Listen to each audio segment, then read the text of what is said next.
Deion Sanders just suffered his worst loss as a college coach. But why? This is bad. With less than 2 minutes remaining in Saturday night's matchup between the Colorado Buffaloes and the Utah Utes, Deion Sanders stood on the sideline, his hands pressed firmly against his knees, staring blankly at the field. His posture said what words couldn't: exhaustion, disbelief, and maybe even heartbreak. It wasn't just another loss. It was a complete dismantling. A 53-7 humiliation that stripped the Buffs of all dignity and left Coach Prime visibly shaken. "If it looked like I was about to throw up, pardon me," Sanders said afterward, half joking, half serious. "This is bad. It's probably the worst beating I've ever had since my mama hooped me as a kid." The numbers backed him up. In his 3 seasons at Colorado, 33 games that transformed the program's visibility and swagger, Sanders had never endured a loss this catastrophic. Even his Jackson State tenure, where he went 27-6, never saw a defeat this severe. Saturday night in Salt Lake City was the worst of his coaching career, bar none. But what made this collapse so devastating wasn't just the margin of defeat. It was the timing, the manner, and the sheer implosion of everything Colorado had built up over the past 2 months. From hope to humiliation, coming into the Utah game, Colorado was riding a small wave of optimism. They were coming off their best win of the season, a gritty 24-17 victory over Iowa State on October 11th. The Buffs had used their bye week to rest, recalibrate, and, by all accounts, sharpen their edge. Deion Sanders himself spoke with pride during the week, highlighting how physical and focused practice had been. "We had a great week," he said. "The boys were locked in." And yet, from the moment the game began, everything unraveled. On Utah's second offensive play, freshman quarterback Bird Ficklin burst through a gap and sprinted 63 yards untouched for a touchdown. The tone was set, and it never changed. By halftime, Utah led 43-0, and the Buffs looked like a team that had forgotten how to play football. The stat sheet resembled a glitching video game. Utah had 587 total yards to Colorado's 140, with a staggering 422 rushing yards against the Buffs' beleaguered defense. On the other side, Colorado's offense registered just 37 passing yards and -18 total yards in the first half. "This was bad," Sanders repeated in his post-game presser, visibly struggling to process what he had just witnessed. "I got a lot of respect for Coach Kyle Whittingham. He kicked my butt today. It was one-on-one with me and him, and he won by a significant margin." Why? The question that haunted Coach Prime. In the aftermath, Sanders' tone shifted from anger to introspection. He wasn't just angry about losing, he was desperate to understand why. "Let's identify the why first," he said. "That's what I want to know. Why? Okay, what about this play? Why? Who was that? What about that play? Why? Why can't we get the ball off? Why?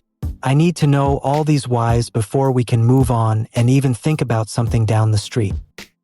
It wasn't a rhetorical question. Sanders genuinely didn't have an answer.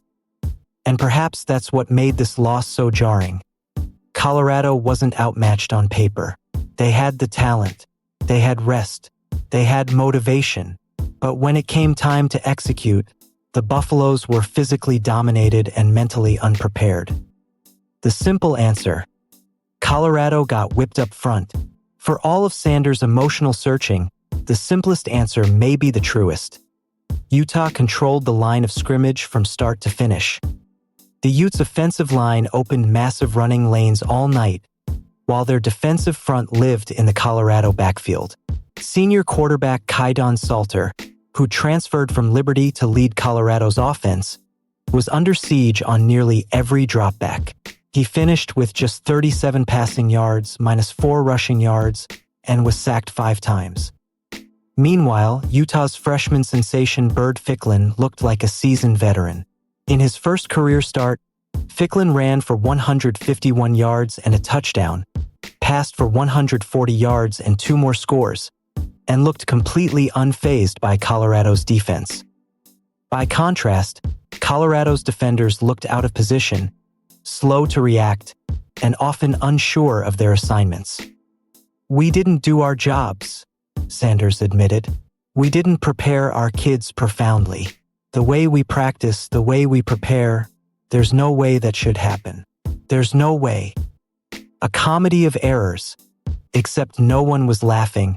Even beyond the physical mismatch, the Buffs compounded their misery with a string of bizarre, self-inflicted wounds.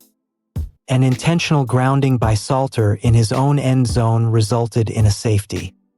A shanked punt landed in the stands. Another punt was blocked, setting up yet another Utah touchdown. Each mistake dug the hole deeper. Each miscue seemed to break another piece of Colorado's composure. By the time the clock hit halftime, the Buffaloes were not only down by 6 touchdowns, they were beaten in spirit.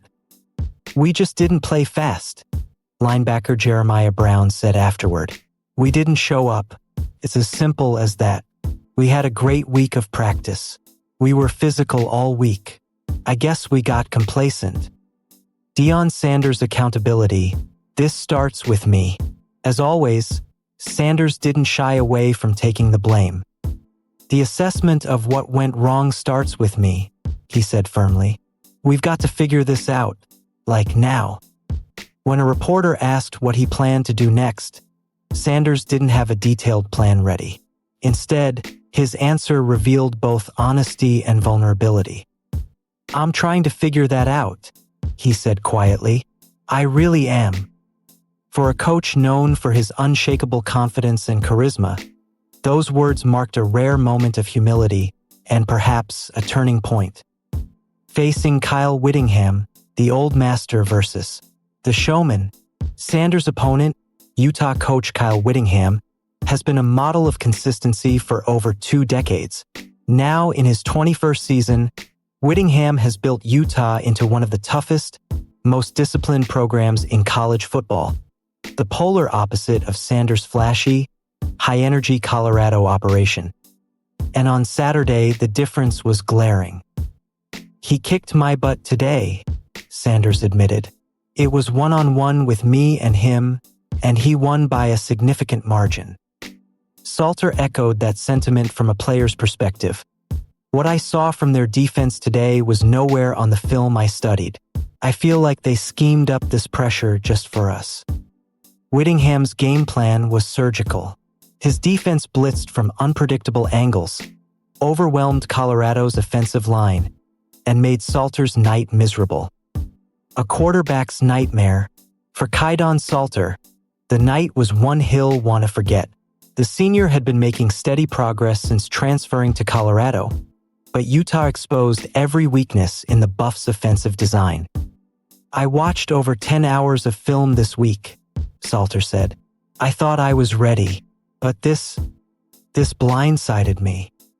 It was the second time this season he had been outplayed by a freshman quarterback, following a loss to BYU's Bear Bachmeier earlier in the month.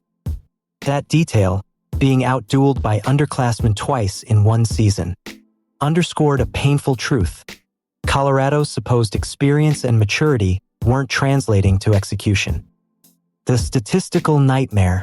By the numbers, this wasn't just Colorado's worst loss under Sanders. It was an unmitigated disaster. Final score: Utah 53, Colorado 7. Halftime score: Utah 43, Colorado 0.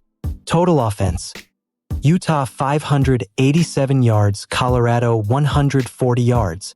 Rushing yards: Utah 422, Colorado 17. Passing yards: Utah 165, Colorado 37.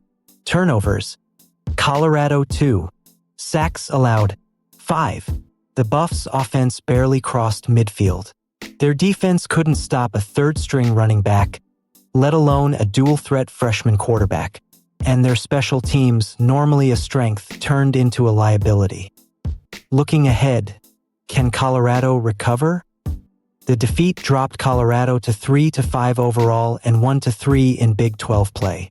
To have any chance at bowl eligibility, the Buffs will need to win 3 of their final 4 games, a near impossible task given their upcoming schedule, which includes Arizona, Kansas State, and Oklahoma State. "We just can't quit," Salter said in the post-game locker room. "That's all we can do." But quitting isn't in Deion Sanders' DNA. For all the embarrassment of Saturday's loss, Sanders remains a motivator who thrives on turning adversity into energy. His message to the team afterward was reportedly direct and unfiltered. Play for pride, or don't play at all. The verdict: a humbling but necessary wake-up call. For Deion Sanders, this loss wasn't just about X's and O's. It was about identity. The flashy slogans, the sold-out stadiums, the social media buzz. All of it fades when your team gets beaten by 46 points. And Sanders knows it. "This starts with me," he said again before leaving the podium. "We've got to fix this, and we've got to fix it now." The Deion Sanders experiment in Boulder has been one of college football's most polarizing stories. A mix of celebrity, charisma, and chaos. But after Saturday's debacle in Utah, Sanders faces his biggest coaching challenge yet, proving that Coach Prime can build not just hype, but a program that wins when the lights are brightest. Because in Salt Lake City, the lights didn't just expose Colorado's flaws. They burned them into the scoreboard for everyone to see. Final: Utah 53, Colorado 7. And for Deion Sanders, it was more than just a loss. It was a lesson in humility, grit, and the long, painful road to legitimacy.